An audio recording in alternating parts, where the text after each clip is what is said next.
Do you want to know how to get rich? Robert Kiyosaki is an entrepreneur who currently has a net worth of a whopping $80 million.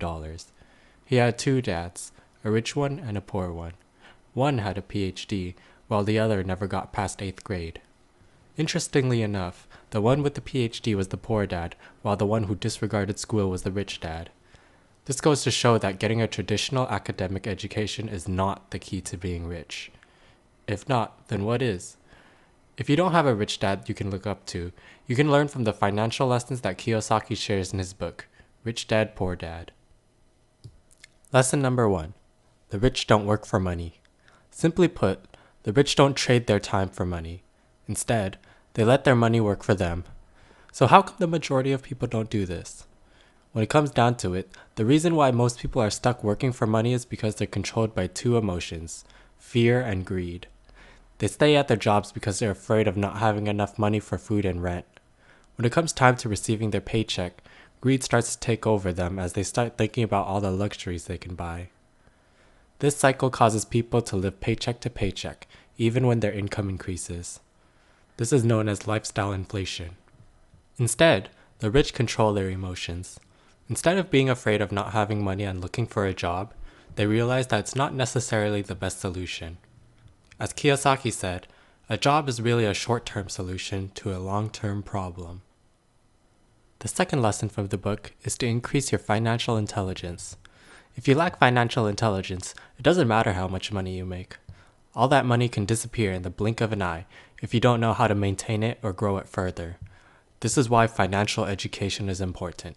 Schools only teach people how to work for money. They produce good employees and not employers. Lots of people know how to make money, but not a lot of people know how to grow it exponentially. Financial intelligence can be broken down into 5 key components. Number 1, making more money. If you make $100,000 a year, you have more financial intelligence than someone who's making $50,000 a year. Number 2, protecting your money. Earning money is the first step. You have to be able to hold on to it and protect it from taxes. Number 3, budgeting your money. This is measured by how much money you have left over after expenses. Being able to have enough money left over to invest is extremely important. Number 4, leveraging your money. This is knowing how to make the most out of your money in order to generate even more. Number 5, improving your financial information. It's not enough to just know the basics about finances. You need to have a deep understanding of the investments that you make. Otherwise, you'll have a higher probability of losing your money. If you want to become financially independent, you have to understand the difference between liabilities and assets. Liabilities take money from you while assets make money for you. This leads us to the third lesson, focus on building assets. You shouldn't rely on your job to become financially secure. Job security is simply an illusion. At any given point, your company can lay you off and you'll be stuck without income. Instead, you should focus on your business and develop your assets. As Kiyosaki says, financial struggle is often directly the result of people working all their life for someone else. Many will have nothing at the end of their working days. If you must stay at your job, use the income from that to purchase assets instead of liabilities. Assets are anything that produce income or gain value over time, such as stocks, bonds, mutual funds, real estate, and even businesses, as long as they don't require your presence. If it falls apart when you're not working, then it's just another job. On the other hand, liabilities are things that lose value over time or cost you money to maintain, such as cars. Lesson number 4, use the power of corporations. Owning a corporation is one of the biggest secrets to staying rich. One of the greatest examples ever is how Amazon paid little to no taxes in 2019. This is because Jeff Bezos structured it as a corporation. Owning a corporation plays 2 important roles in attaining long-term wealth. Number 1, tax advantages. A corporation can pay for expenses before paying taxes. It earns, spends everything it can, and then is taxed on anything left over. This is by far one of the biggest legal tax loopholes that the rich abuse. Number 2, protection from lawsuits. Wealthy people hide a lot of their wealth through corporations. If someone were to sue a rich person, they'd turn out empty-handed because the rich person actually doesn't own much. They control everything, but own little to none of it. The 5th lesson from the book is that the rich invent money.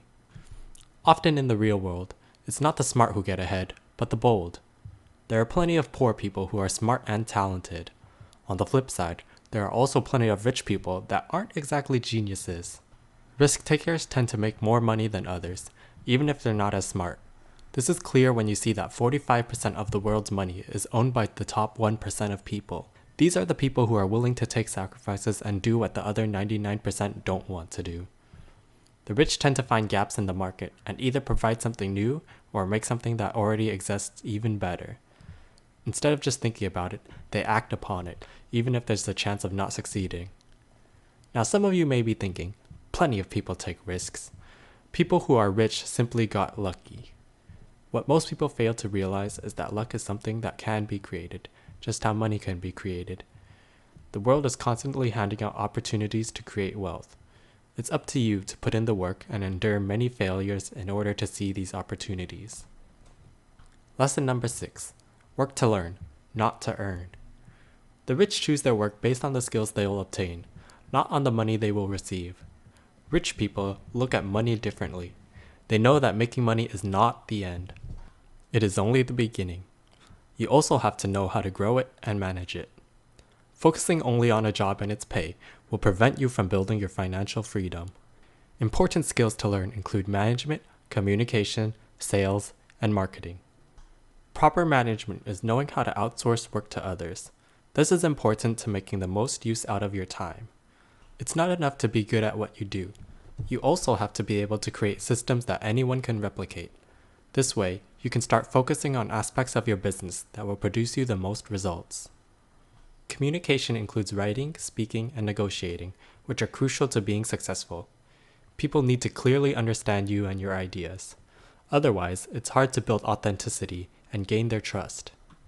Sales is generally frowned upon by society, but this is a key component of becoming wealthy.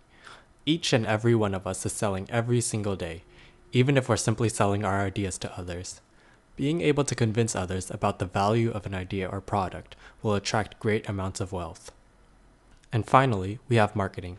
I can be one of the world's best authors, but it doesn't matter if the world doesn't know about me. Marketing is important because it lets people feel your presence and know your worth. Now let's take a look at 10 actionable steps that you can take to become part of the 1%. Step number 1. Find a reason greater than reality. Most people decide that they don't want to be rich. However, you may want more freedom in your life. Have strong emotional reasons to attain financial independence. Step number 2. Make daily choices. Be in control of your life and don't fall into bad habits. Avoid instant gratifications and make choices that will give you long-term happiness. Step number 3. Choose your friends carefully. You're the average of the 5 people you spend the most time with, so surround yourself with people that you want to become.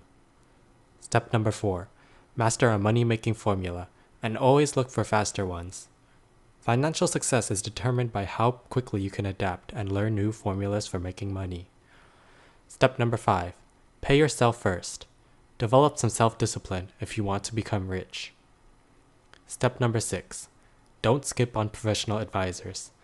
These include attorneys, accountants, and brokers. The more money they make, the more money you make. Though you may be spending more money on them up front, they'll save you more money in the long term. Step number 7. Be an Indian giver. Purchase assets that you essentially get for free once you get your money back.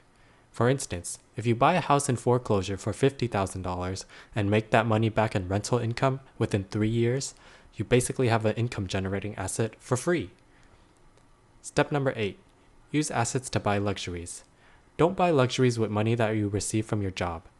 Instead, buy assets first, and then buy those luxuries you want with the income from your assets. Step number 9. Find heroes to follow. When you constantly listen to people saying that starting a business or investing is hard, you'll start to believe that and become discouraged. Instead, find people who make it look easy and will therefore encourage you to start and keep at it. Remember, nothing comes easy. They become easy by following a consistent routine. Step number 10. Teach and you shall receive. Understand the power of giving. The more you teach to those who want to learn, the more you learn yourself and reinforce the things you already know. By teaching others, You're adding something to the market by providing them with value. These are the main lessons and takeaways from Rich Dad Poor Dad by Robert Kiyosaki. If you like this video and want to see more ways you can improve your mindset, subscribe to this channel and hit the notification bell so you can be the first to know when new videos come out. Thanks for watching this video, and I'll see you again in the next one.